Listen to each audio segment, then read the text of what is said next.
बात आज की चैनल में आपका स्वागत है। मैं हूं निपुण भार्गव और पेश है आज की सच्ची बात पक्की बात।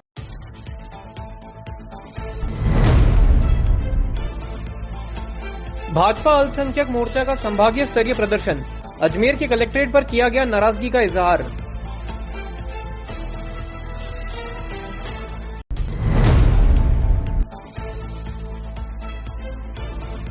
पुरानी पेंशन स्कीम के लिए रेल कर्मियों का प्रदर्शन, हर माह करेंगे धरना प्रदर्शन।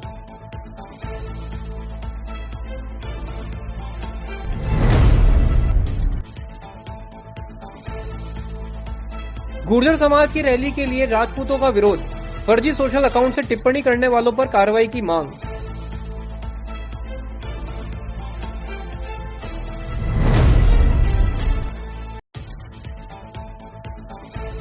फिर नगर निगम का चला छोटे व्यापारियों पर डंडा, बड़े अतिक्रमण अभी भी नगर निगम की नजरों से दूर।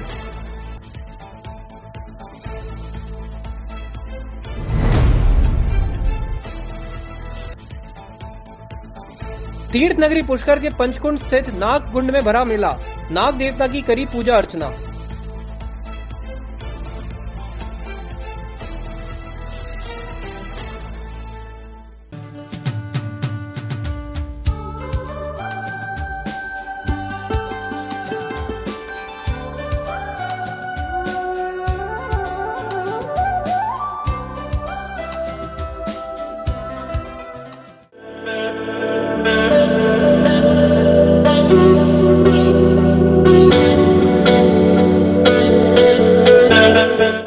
अजमेर शहर में प्लॉट, मकान, फ्लैट, दुकान आदि खरीदने, बेचने व किराए हेतु आज ही प्ले स्टोर से डाउनलोड करें Varsha real estate app. Varsha real estate, a unit of Varsha group, lets you live better.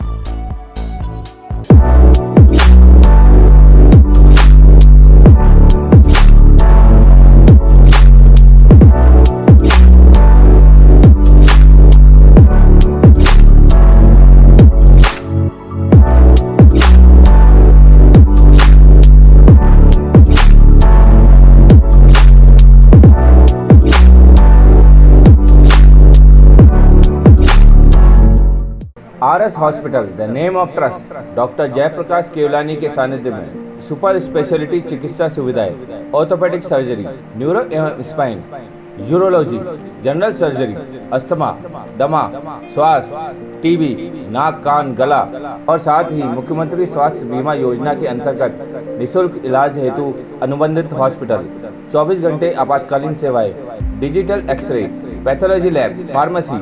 RS hospital, Pragati Nagar, Kotda, Baba Ramdev मंदिर के पास, अजमेर। ये सर्किट मामू नहीं बनने का, रेडीनेट फाइबर लगाने का। इंटरनेट बोले तो रेडीनेट फाइबर नेट। डिटेल्स के लिए 7412001234 पे कॉल लगाने का। सही है भाई। इंटरनेट बोले तो रेडीनेट फाइबर। और अब शुरू करते हैं बातों का बेहतरीन सफर। राजस्थान की कांग्रेस सरकार के खिलाफ भाजपा अल्पसंख्यक मोर्चा का संभाग स्तरीय प्रदर्शन आज अजमेर के कलेक्ट्रेट पर किया गया। इस मौके पर बड़ी संख्या में भाजपा पदाधिकारी और कार्यकर्ता मौजूद रहे। राज्य सरकार के खिलाफ भाजपा अल्पसंख्यक मोर्चा का संभाग स्तरीय प्रदर्शन सोमवार को डाक बंगले से रैली के रूप में शुरू हुआ, जो कलेक्ट्रेट पहुंचा। प्रदर्शन में अजमेर, टोंक, भीलवाड़ा और नागौर जिले के भाजपा पदाधिकारी और कार्यकर्ता मौजूद रहे। सभी कार्यकर्ता जिला परिषद पर इकट्ठे हुए, फिर रैली के रूप में सरकार के खिलाफ नारेबाजी करते हुए कलेक्ट्रेट पहुंचे। राज्य सरकार की नीतियों के खिलाफ भाजपा अल्पसंख्यक मोर्चा के प्रदेश अध्यक्ष हमीद खान मेवाती ने बताया कि 2018 में कांग्रेस ने जो चुनावी घोषणा पत्र में वादे किए थे, उन वादों पर सरकार खरी नहीं उतरी। प्रदेश में भ्रष्टाचार बढ़ गया, बेरोजगारी भत्ता युवाओं को नहीं दिया गया, 17 बार पेपर लीक हुए, जिससे अल्पसंख्यक समुदाय के युवाओं के सपने भी टूटे। प्रदेश में लॉ एंड ऑर्डर के मामले में भी सरकार फेल हुई। मेवाती ने कहा कि सीएम अशोक गहलोत खुद को अल्पसंख्यकों का शुभचिंतक कहते हैं, लेकिन एक भी अल्पसंख्यक का भला नहीं किया। इस मौके पर भाजपा शहर अध्यक्ष रमेश सोनी ने भी सरकार को जमकर आड़े हाथों लिया। आज भारतीय जनता पार्टी अल्पसंख्यक मोर्चा राजस्थान के प्रदेश अध्यक्ष हमीद मेवाती जी के नेतृत्व में भारतीय जनता पार्टी अल्पसंख्यक मोर्चे के कार्यकर्ताओं ने ये कांग्रेस की जो निकम्मी सरकार है, अशोक गहलोत सरकार, अल्पसंख्यकों की जो वादे करके 2018 में सरकार आई थी, उन झूठे वादों से उसको अनदेखी करी, अल्पसंख्यकों की अनदेखी करी। उसके विरोध के अंदर भारतीय जनता पार्टी अल्पसंख्यक मोर्चे ने आज सड़कों पर उतर कर कांग्रेस का और अशोक गहलोत सरकार का पुतला जलाया है और साथ ही प्रदर्शन किया है और इस अशोक गहलोत को बताया है कि आगामी दिनों में जो 2 महीने 3 महीने बाद चुनाव होने वाले हैं, इसके अंदर जो अल्पसंख्यक वर्ग का वोट लेकर जो एक कांग्रेस की सरकार बनी है, वो सरकार को अल्पसंख्यक वर्ग उखाड़ फेंकेगा और महिलाओं पे जो अत्याचार हो रहे हैं राजस्थान के अंदर, युवाओं पे जो अत्याचार हो रहे हैं, युवाओं जो बेरोजगार हैं, अल्पसंख्यकों पे जो अत्याचार हो रहे हैं, उसको कभी राजस्थान नहीं सहेगा। और आने वाले दिनों में भारतीय जनता पार्टी के साथ अल्पसंख्यक समाज जुड़कर भारतीय जनता पार्टी की सरकार बनाएगा और अशोक गहलोत सरकार को मुंह की खानी पड़ेगी, क्योंकि झूठे वादे एक बार होते, बार बार नहीं होते। अल्पसंख्यक वर्ग ये समझ गया है कि अशोक गहलोत सरकार ने झूठे वादे कर सरकार में आई है और इसका नतीजा अब सरकार को भुगतना पड़ेगा। उत्तर पश्चिम रेलवे मजदूर संघ कारखाना द्वारा आज लोको कारखाना के हेड ऑफिस के सामने पुरानी पेंशन स्कीम बहाल करने व कारखाने से पदों को अन्य मंडलों में स्थानांतरण के विरोध में विशाल प्रदर्शन किया गया। न्यू पेंशन स्कीम को खत्म करने और ओल्ड पेंशन स्कीम लागू करने की मांग को लेकर चल रहे अभियान के तहत नॉर्थ वेस्टर्न रेलवे मजदूर संघ के बैनर तले कार्मिकों ने प्रदर्शन किया। यह प्रदर्शन हर माह होगा और जरूरत पड़ने पर 20 व 21 नवंबर को हड़ताल करने की घोषणा भी की गई। उत्तर पश्चिम रेलवे मजदूर संघ के महामंत्री एवं मंडल सचिव SI जेकब ने बताया कि पुरानी पेंशन योजना बहाली संयुक्त मंच के तत्वाधान गत 10 अगस्त 2023 को दिल्ली के रामलीला मैदान में हुई। विशाल रैली में लिए गए निर्णय के अनुसार भोजनावकाश के समय मुख्य कारखाना प्रबंधक कार्यालय के बाहर उत्तर पश्चिम रेलवे मजदूर संघ के बैनर तले कर्मचारियों ने विरोध प्रदर्शन कर पुरानी पेंशन योजना पुनः लागू करने के लिए सरकार को जगाने का प्रयास किया। 1/1/2004 के पश्चात भर्ती हुए केंद्र कर्मचारियों को NPS से OPS में पुनः बहाली के उद्देश्य से जनवरी 2023 में राष्ट्रीय स्तर पर जो NJCA के आह्वान पर NJCA के नेतृत्व में एक पुराना पेंशन बहाली संयुक्त मोर्चा का गठन किया गया। उस पर लिया गया निर्णय अनुसार प्रत्येक माह का 21 तारीख को भारत सरकार को चेताने के लिए विभिन्न प्रकार का प्रदर्शन किया जाना है। इसके तहत पिछले फरवरी से लेकर मई, जून, जुलाई तक विभिन्न स्थलों में प्रदर्शन किया गया और 10 अगस्त को कि एक विशाल प्रदर्शन दिल्ली रामलीला मैदान में किया गया, जिसमें 1 लाख से अधिक कर्मचारियों ने भाग लिया। उसमें लिया गया निर्णय के अनुसार 21 अगस्त को पुराने पेंशन बहाली के लिए स्थानीय स्तर पर प्रदर्शन करने का निर्णय लिया गया। उसको क्रियान्वयन करते हुए उत्तर पश्चिम रेलवे मजदूर संघ अजमेर आज भोजनावकाश के समय मुख्य कारखाना प्रबंधक कार्यालय के बाहर विरोध प्रदर्शन कर सरकार को चेताने का काम कर रहे हैं, कि ये बताने के काम कर रहे हैं कि आने वाला समय पर पुराना पेंशन बहाली हेतु निर्णय नहीं लिया जाने की स्थिति में आने वाला सितंबर 21, अक्टूबर 21 को ये प्रदर्शन जारी रहेगा और 20-21 नवंबर को हम हड़ताल के लिए बुलेटिन लिया जाएगा। जरूरत पड़ने पर हड़ताल जैसे निर्णय लिया जाएगा और आने वाला जो चुनाव में अगर सरकार पक्ष में निर्णय नहीं ले तो केंद्रीय कर्मचारी एकमुश्त होकर अपना ताकत वोट के जरिए भी सरकार को दिखाने का निर्णय लिया गया। इसको हम क्रियान्वयन करेंगे। राजपूत समाज ने सोमवार को कलेक्ट्रेट पर प्रदर्शन कर कलेक्टर और SP के नाम ज्ञापन सौंपा। ज्ञापन में 24 अगस्त 2023 को सम्राट मिहिर भोज प्रतिहार को गुर्जर जाति से जोड़कर शोभा यात्रा की अनुमति नहीं देने और सोशल मीडिया पर बने फर्जी सोशल अकाउंट से टिप्पणी करने वाले लोगों पर कार्रवाई की मांग की गई है। समाज के लोगों ने कहा कि कुछ असामाजिक तत्व लड़ाने का काम कर रहे हैं। करणी सेना के जिला अध्यक्ष यज्ञ प्रताप सिंह ने बताया कि अजमेर में गुर्जर समाज 24 अगस्त को एक रैली का आयोजन करने जा रहा है। कुछ असामाजिक तत्व मिहिर भोज प्रतिहार को गुर्जर जाति का बताकर रैली निकाल रहे हैं, जबकि वंश का नाम सिर्फ प्रतिहार है। उन्होंने बताया कि ग्वालियर और चंडीगढ़ हाईकोर्ट में मिहिर भोज प्रतिहार की जाति को लेकर मुकदमा चल रहा है। भारतीय पुरातत्व सर्वेक्षण विभाग भी गुर्जर शब्द को स्थानवाचक मानता है। राजपूत समाज के प्रतिनिधियों ने जिला कलेक्टर और SP के नाम ज्ञापन देकर इस रैली को रोकने की मांग की है, जिससे कि दोनों समाज में आपसी मतभेद न हो। उन्होंने कहा कि सोशल मीडिया प्लेटफॉर्म पर क्षत्रिय समाज को टारगेट कर उत्तेजित करने के उद्देश्य से अभद्र टिप्पणियां की जा रही हैं। इससे क्षत्रिय समाज में रोष व्याप्त है। करणी सेना और समस्त क्षत्रिय राजपूत संस्थाएं के सारे आदमी यहाँ पे आए हैं और कलेक्टर साहब और SP साहब से मिलकर के ये विरोध दर्ज कराया है कि जो 24 तारीख को गुर्जर हमारे बंधु जो रैली निकाल रहे हैं वो कुछ असामाजिक तत्व हैं जो मीर भोज सम्राट गुर्जर करके ये रैली निकाल रहे हैं, जबकि इसको 2 हाई कोर्ट के अंदर ये पेंडिंग मामला चल रहा है। तो जबकि उन्होंने हाई कोर्ट ने ये बोला है कि इन नाम से ना तो कोई मूर्ति आवरण होगा ना कोई रैली वगैरह होगा, तो ये लोग कर रहे हैं। इनका हमने विरोध दर्ज कराया है और अगर फिर भी अगर ये लोग करते हैं 24 तारीख को तो करणी सेना भी पूरी मैदान में है हम दोनों देखेंगे फिर। आज हम क्षत्रिय समाज के सभी संस्थाओं के बंधुगण यहाँ कलेक्टर साहब के पास हाजिर हुए ज्ञापन देने के लिए। विषय यह था कि 24 तारीख को गुर्जर समाज द्वारा एक रैली का आयोजन किया जा रहा है, जिसके अंदर क्षत्रिय सम्राट मिहिर भोज प्रतिहार का नाम इस्तेमाल करके उन्हें गुर्जर घोषित करने की जो इनकी प्रक्रिया चल रही है, हमने उसके खिलाफ ज्ञापन दिया। दो समाजों के बीच में वैमनस्यता नहीं फैले। राजस्थान का ये कोई संस्कृति भी नहीं रही है। 36 कौम 36 बिरादरी भाईचारे से रहती है और हम नहीं चाहते कि कुछ सामाजिक तत्व सभी समाज में होते हैं, कुछ असामाजिक तत्व द्वारा आयोजित ये रैली, जिसमें मिहिर भोज सम्राट मिहिर भोज के नाम का अनुचित इस्तेमाल हो रहा है, हमने ऑब्जेक्शन जताया है कि 24 तारीख को कहीं ऐसा ना हो कि शहर का माहौल ख़राब हो जाए, क्योंकि दोनों पक्ष के लोग अगर एक जगह इकट्ठा होंगे तो निश्चित ही कुछ भी हो सकता है। हमने हरियाणा में देखा ही है कैथल में अभी क्या हुआ, और सोशल मीडिया पे जो भ्रामक जानकारियाँ फैलाई जा रही है उसके खिलाफ भी हमने अभी ज्ञापन दिया है कि ऐसे जो भी पेज हैं, अकाउंट हैं, उन पे साइबर सेल कार्रवाई करे। हमारा यही मकसद है, गुर्जर समाज के जो बंधुगण हैं, हम उनसे ये कहना चाहते हैं, जो कालवी साहब और स्वर्गीय किरोड़ी सिंह जी बैसला साहब की जो घनिष्ठता थी, उसको आप थोड़ा सा सोचें समझें। दो समाजों के बीच में दरार पैदा हो, ये एक अच्छी बात नहीं है। आगामी त्योहारों को देखते हुए शहर के मुख्य चूड़ी बाजार में अस्थायी अतिक्रमण के खिलाफ बड़ी कार्रवाई सोमवार को की गई। पुलिस के सहयोग से नगर निगम के अधिकारियों ने बाजारों से अस्थायी अतिक्रमण हटाए। निगम की ओर से की गई कार्रवाई को लेकर व्यापारियों में रोष व्याप्त है। नगर निगम ने आज बड़ी कार्रवाई करते हुए चूड़ी बाजार से पुरानी मंडी तक दुकानों के बाहर अवैध तरीके से रखे सामान और सड़कों के दोनों तरफ लगाई गई अस्थायी दुकानों को पुलिस की मदद से हटाया। कई सड़कों के किनारे बिना नगर निगम की परमिशन के लगाए गए गन्ने के रस के ठेलों को भी हटाया गया। इस कार्रवाई से व्यापारियों और ठेला चालकों में हड़कंप मच गया। कुछ ठेला चालक तो निगम की कार्रवाई देखते हुए अपने अपने ठेलों को सड़कों से हटाकर ले जाते नजर आए। देखिए, आज नगर निगम के द्वारा अस्थायी जो अतिक्रमण है उनको हटाने की कार्रवाई की गई। इस क्रम में हमने नया बाजार से चूड़ी बाजार और नया बाजार के मार्केट्स के व्यापारियों से समझाइश की है कि आप अनावश्यक रूप से 8-8, 10-10 फीट जो आपकी दुकानें बाहर निकली हुई हैं उनको अंदर रखें, आप अपने शटर के अंदर रखें, ताकि आम जन को दुविधा नहीं हो आने जाने में, क्योंकि दिवाली सीजन है।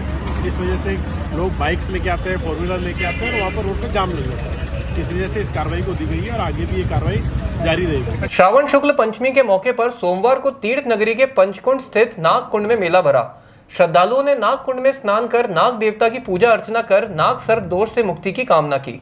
ज्योतिषाचार्य पंडित दीपक कुमार जोशी ने बताया कि सोमवार को रात्रि 2 बजे तक पंचमी तिथि का प्रभाव रहेगा। शास्त्रों में वर्णित है कि जिनकी जन्म कुंडली के गोचर ग्रह में राहु एवं केतु का ग्रह अशुभ दृष्टि, अशुभ योग, काल सर्प दोष, स्वप्न में सर्प दर्शन का दोष एवं गलती से या जानबूझकर सर्प मारने का दोष के निवारण के लिए इस दिन नाग देवता की पूजन करने से अशुभ दोष की निवृत्ति होती है। दूध पिलाने से नाग सर्प दोष की निवृत्ति होती है। पंचकुंड पर नाग देवताओं का स्थान है। नाग पंचमी को उनकी पूजन, हवन, दान पुण्य करने से अक्षय गुणाफल मिलता है। नाग कुंड में स्नान करने से रोगों की निवृत्ति होती है। महामृत्युंजय का जाप करने से, राहु केतु मंत्र का जाप करने से, काल सर्प मंत्र के जाप करने से ग्रहों का दोष दूर होता है। कालीन स्थान है, इसका नाम पंचकुंड है। पंचकुंड इसलिए नाम रखा गया कि 5 पांडवों ने अपने अपने नाम से यहाँ पे कुंडों का निर्माण किया है। जहाँ पे आप और हम खड़े हैं ये युधिष्ठिर ने बनवाया था और इसका नाम है नाग कुंड।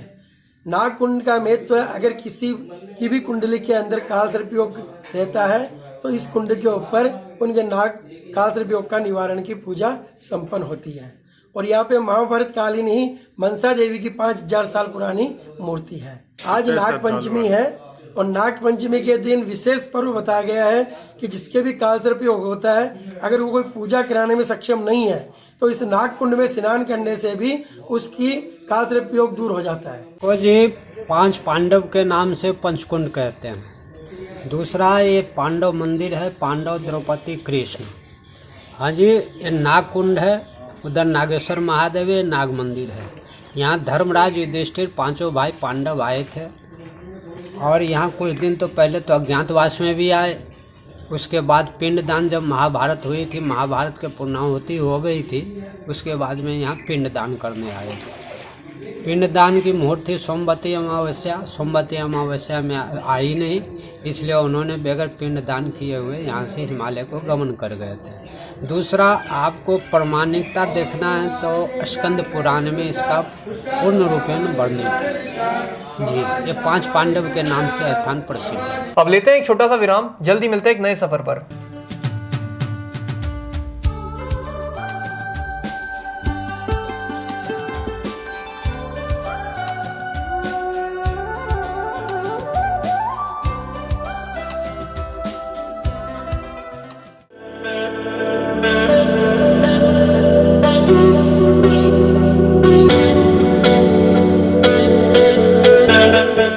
अजमेर शहर में प्लॉट, मकान, फ्लैट, दुकान आदि खरीदने, बेचने व किराए हेतु आज ही प्ले स्टोर से डाउनलोड करें Varsha real estate app.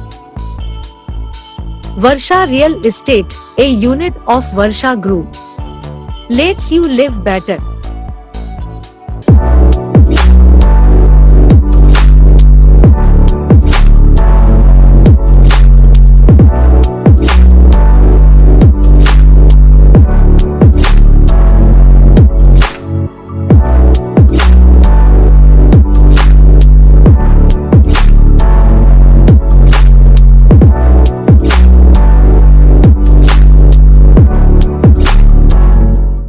RS Hospitals, the name of trust, doctor Jayaprakash Kewalani के सानिध्य में सुपर स्पेशलिटी चिकित्सा सुविधाएं, ऑर्थोपेडिक सर्जरी, न्यूरो एवं spine, urology, general surgery, asthma, दमा, श्वास, टीबी, नाक, कान, गला और साथ ही मुख्यमंत्री स्वास्थ्य बीमा योजना के अंतर्गत निःशुल्क इलाज हेतु अनुबंधित हॉस्पिटल, 24 घंटे आपातकालीन सेवाएं, digital X ray, pathology lab, pharmacy.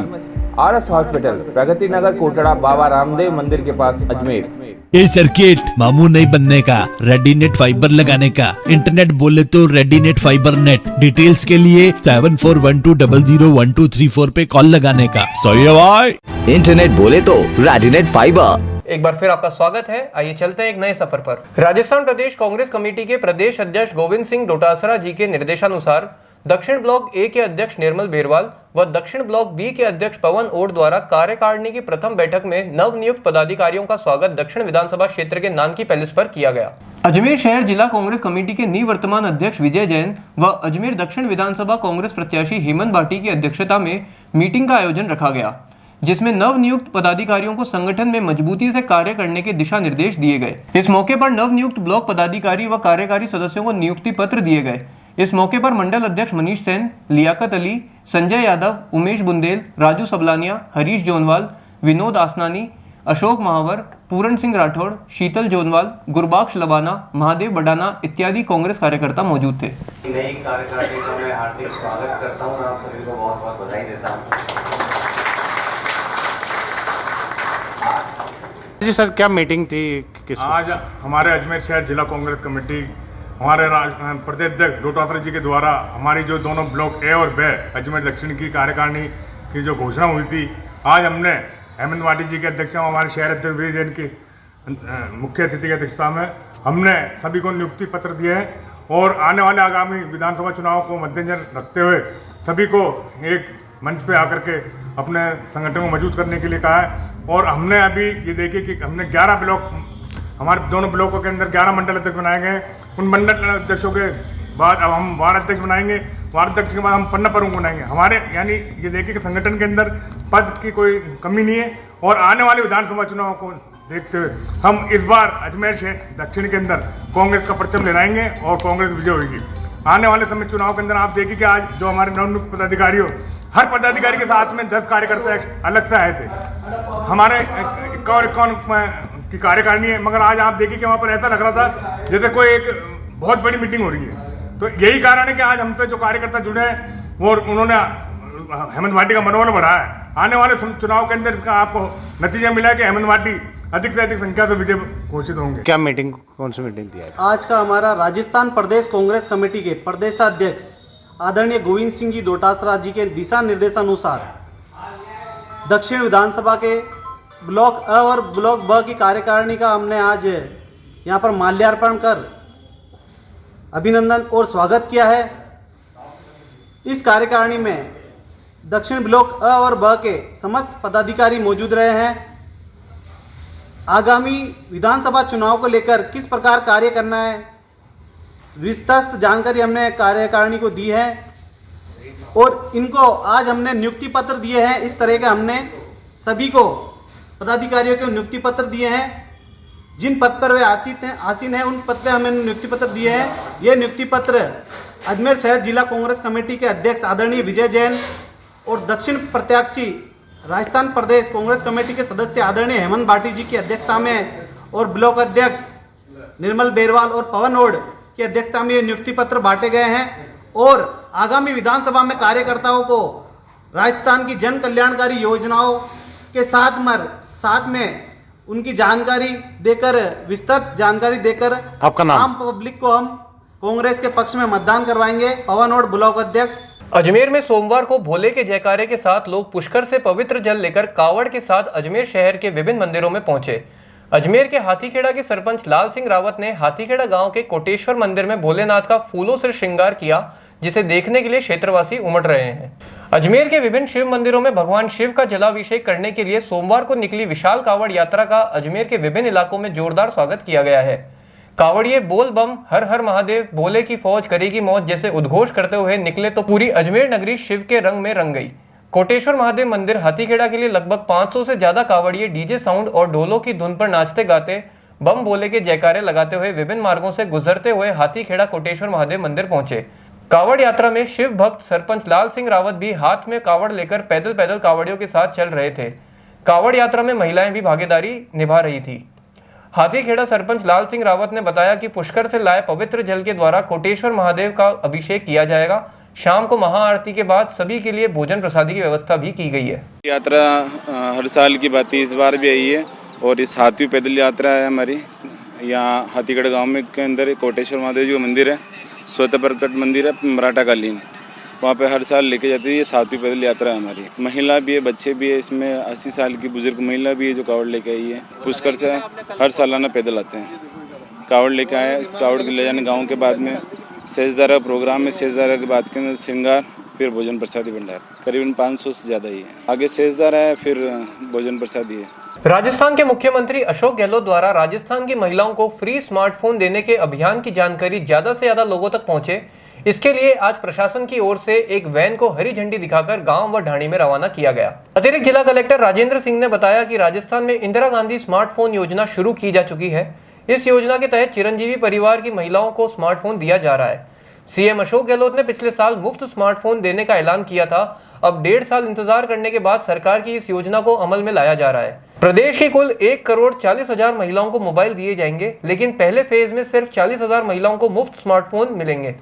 यह स्मार्टफोन महिलाओं को किस तरीके से मिलेंगे और इसके लिए क्या क्या दस्तावेज की जरूरत होगी, इसकी जानकारी के लिए आज एक मोबाइल वैन को हरी झंडी दिखाकर कलेक्ट्रेट से रवाना किया गया, जो अलग अलग जगह पर जाकर स्मार्टफोन लेने की प्रक्रिया की जानकारी देगी। माननीय मुख्यमंत्री महोदय द्वारा महिला सशक्तिकरण के क्षेत्र में एक नवाचार के रूप में प्रदेश की महिलाओं को जो मोबाइल वितरण है इंदिरा गांधी स्मार्टफोन योजना के तहत जो किया जा रहा है, उसका प्रचार प्रसार व्यापक क्षेत्रों में हो, समस्त ग्रामीण क्षेत्रों में हो। इसके लिए मोबाइल एक वैन यहाँ पर LED स्क्रीन के माध्यम से जो यहाँ से रवाना की गई आज, तो वो मोबाइल वैन क्षेत्रों में घूमेगी, सभी जगह जाएगी और इसका जो लाभार्थी है उन तक उनकी पहुँच होगी और उनके बारे में उनको अवेयर किया जाएगा कि किन किन लोगों को ये मोबाइल वितरित किया जाएगा, ताकि वो अपने क्षेत्र के कैंप में पहुँच करके अपना ये मोबाइल प्राप्त करें। अब लेते हैं एक छोटा सा विराम, जल्दी मिलते हैं एक नए सफर पर।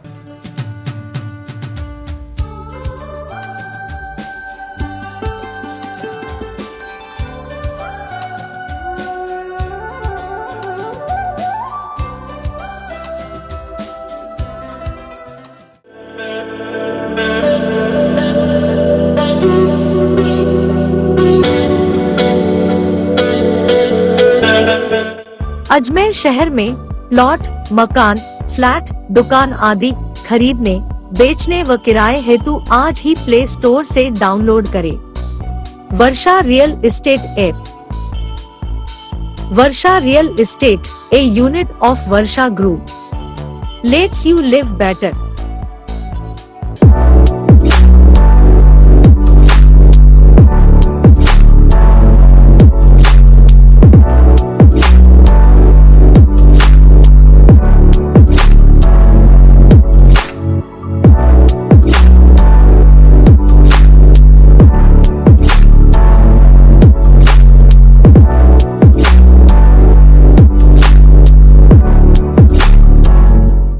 RS Hospitals, the name of trust, doctor Jayaprakash Kewalani के सानिध्य में सुपर स्पेशलिटी चिकित्सा सुविधाएं, ऑर्थोपेडिक सर्जरी, न्यूरो एवं spine, urology, general surgery, asthma, दमा, श्वास, टीबी, नाक कान गला और साथ ही मुख्यमंत्री स्वास्थ्य बीमा योजना के अंतर्गत निःशुल्क इलाज हेतु अनुबंधित हॉस्पिटल, 24 घंटे आपातकालीन सेवाएं, digital X ray, pathology lab, pharmacy, RS hospital, Pragati Nagar, Kotda, Baba Ramdev मंदिर के पास, अजमेर। ये सर्किट मामू नहीं बनने का, रेडीनेट फाइबर लगाने का, इंटरनेट बोले तो रेडीनेट फाइबर नेट। डिटेल्स के लिए 7412001234 पे कॉल लगाने का। सही है भाई। इंटरनेट बोले तो रेडीनेट फाइबर। एक बार फिर आपका स्वागत है। आइए चलते हैं एक नए सफर पर। दिगंबर जैन महासंघ अजमेर के पदाधिकारी ने आज गुजरात के मुख्यमंत्री के नाम जिला कलेक्टर को ज्ञापन सौंपकर गिरनार तीर्थ क्षेत्र को दत्तात्रेय तीर्थ क्षेत्र के नाम से बदले जाने पर आपत्ति दर्ज कराई है। जैन समाज के महामंत्री प्रकाश पाटनी ने जानकारी देते हुए बताया कि गुजरात सरकार द्वारा गिरनार क्षेत्र को दत्तात्रेय तीर्थ क्षेत्र में तब्दील किए जाने के लिए 114 करोड़ रुपए स्वीकृत किए हैं। जैन समाज गिरनार क्षेत्र के विकास के लिए सरकार के समर्पण की सराहना करते हैं, लेकिन उक्त क्षेत्र को दत्तात्रेय अथवा गोरखनाथ क्षेत्र के नाम से उद्घाटित करने पर जैन समाज को आपत्ति है।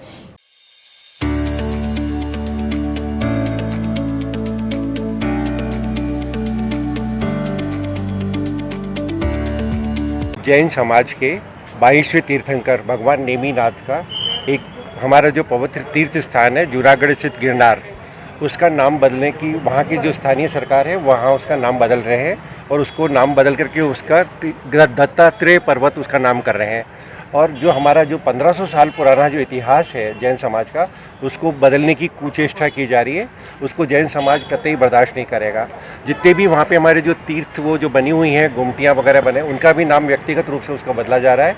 तो इसी क्रम में आज यहाँ के जैन समाज के जो सोशल सामाजिक संगठनों के पदाधिकारी लोग हैं, वो लोग एक ज्ञापन जिलाधीश महोदय के नाम द्वारा वहाँ के स्थानीय जो सरकार है भूपेंद्र भाई पटेल के नाम, वहाँ पे एक ज्ञापन देने के लिए आए हैं कि अगर इस तरह की आपने ये कोई प्रक्रिया अपनाई तो जैन समाज इसका घोर विरोध करेगा और इसको कभी स्वीकार नहीं करेगा, क्योंकि वो हमारा पवित्र तीर्थ स्थान है। 24 तीर्थंकर में से 22वें तीर्थंकर भगवान नेमीनाथ का पवित्र स्थान है। इसी क्रम में हमें ये ज्ञापन सौंपना। आज हमने यहाँ पे एडीएम साहब को, राजेंद्र सिंह जी को ज्ञापन दिया है। जिलाधीश एडीएम साहब के माध्यम से इस ज्ञापन को हम दिया जा रहे हैं। भारतीय मजदूर संघ और राजस्थान रोडवेज संयुक्त कर्मचारी मोर्चा की ओर से सोमवार को सरकार को अपना वादा याद दिलाओ कार्यक्रम के तहत गेट मीटिंग कर प्रदर्शन किया गया। रोडवेज कर्मचारी 21 सूत्री मांग को लेकर सरकार के खिलाफ प्रदर्शन कर रहे हैं। कर्मचारी 4 सालों से अपनी मांगों को लेकर सरकार के खिलाफ नाराजगी जाहिर कर रहे हैं। कर्मचारियों ने चेतावनी दी है कि अगर उनकी मांगे जल्दी पूरी नहीं हुई तो कर्मचारियों को उग्र आंदोलन पर उतरना पड़ेगा। राजस्थान रोडवेज संयुक्त कर्मचारी मोर्चा के तहत प्रदर्शन कर रहे कर्मचारियों का कहना है कि राजस्थान की कांग्रेस सरकार ने चुनाव के दौरान उनकी सभी मांगों को लेकर सहमति जाहिर की थी और जन घोषणा पत्र में उन्हें शामिल भी किया गया, लेकिन फिर भी 4 साल बीतने के बावजूद उन मांगों को लेकर ठोस कदम नहीं उठाए जा रहे हैं। इसके कारण कर्मचारियों को काफी नुकसान उठाना पड़ रहा है और रोडवेज विभाग बंद होने के कगार पर पहुंच गया है। सरकार को जन घोषणा पत्र में किए गए वादों को याद दिलाने के लिए नारेबाजी की गई और चरणबद्ध रूप से चल रहे इस आंदोलन में विरोध प्रदर्शन किया गया। कर्मचारियों का कहना है कि सरकार ने जन घोषणा पत्र में जिन बातों को रखा था उनकी ही मांग की जा रही है। वेतन विसंगति, नई बसों की खरीद और रोडवेज को आगे बढ़ाने के लिए विभिन्न मांगे रखी गई हैं। अगर फिर भी कुछ नहीं होता है तो फिर कर्मचारियों के साथ छलावा होगा। राजस्थान परिवहन निगम संयुक्त कर्मचारी फेडरेशन भारतीय मजदूर संघ द्वारा दिनांक 20 अगस्त 2023 से चरणबद्ध आंदोलन की घोषणा की है।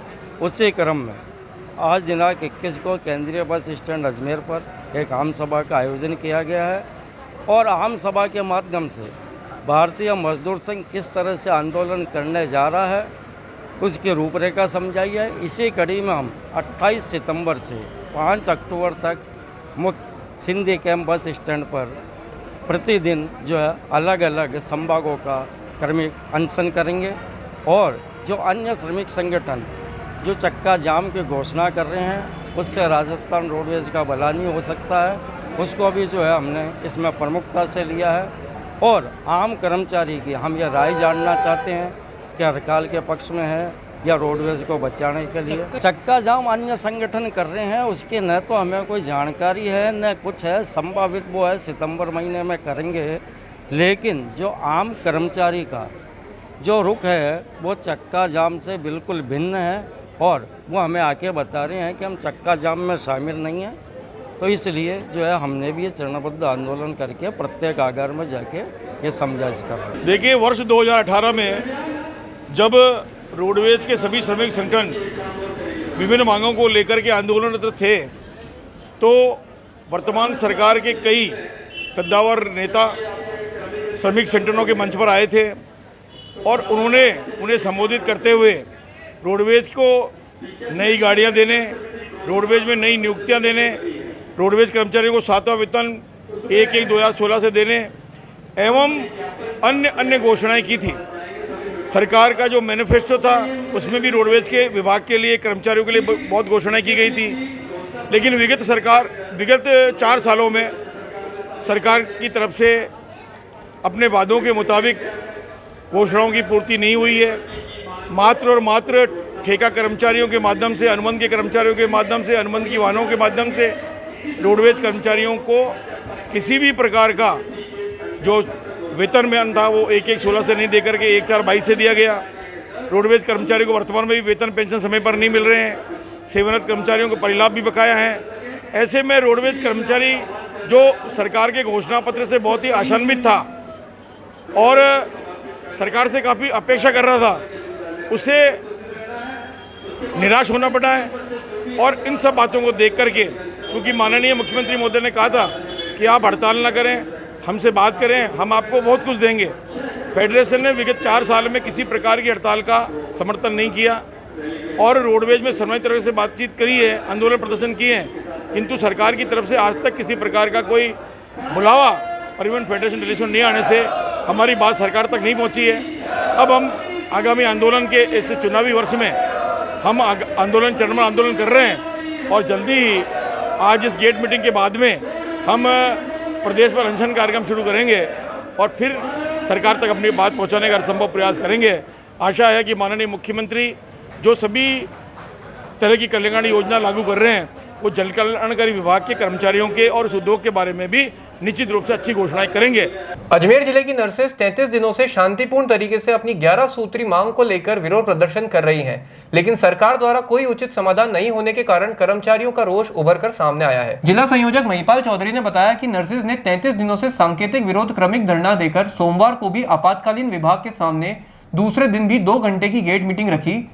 11 अगस्त को रैली का आयोजन कर सरकार को चेतावनी भी दी थी, लेकिन सरकार टस से मस नहीं हुई। अब प्रतिदिन अजमेर जिले की नर्सेज ने 2 घंटे गेट पर मीटिंग का निर्णय लिया और सोमवार को भी JLN अस्पताल में कैजुअलिटी गेट के सामने राजकीय महिला चिकित्सालय और सैटेलाइट चिकित्सालय में भी मुख्य द्वार पर 2 घंटे गेट पर मीटिंग कर अपना रोष प्रकट किया।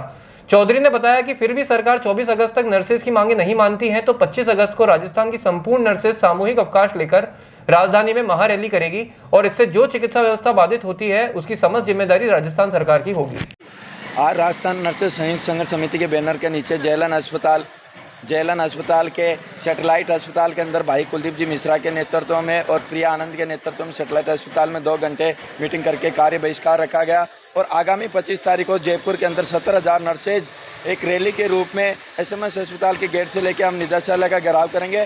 अगर गहलोत सरकार हमारा इस गांधीवादी आंदोलन के प्रति सरकार अगर सकारात्मक कदम नहीं उठाती है, जिन 11 मांगों को लेकर हम आंदोलन कर रहे हैं, तो हम चाहे संपूर्ण कार्य बहिष्कार करें, लेकिन ये जो नर्सेज को आज अस्पताल के अंदर काम करने के लिए होना चाहिए था, लेकिन सरकार से कई बार वार्ता हुई लेकिन विफल होने की वजह से आज हमें सड़कों पे आकर यह आंदोलन करना पड़ रहा है, जिसकी वजह से यहाँ की राजस्थान की जो 33 करोड़ जनता है वो भी परेशानी का सामना कर रही है। लेकिन जब हमारा नर्सेज का काम है मरीजों की सेवा करना, लेकिन सरकार हमारी नहीं सुन रही है, इस कारण हमें 2 घंटे का कार्य बहिष्कार किया जा रहा है। और अगर सरकार 24 तारीख से सुन लेती तो अच्छी बात है, नहीं तो 25 तारीख को हम निदेशालय का घेराव करेंगे और इसमें अजमेर से भाई महिपाल जी के नेतृत्व के अंदर 2000 नर्सेज जयपुर के लिए कुछ करेगी।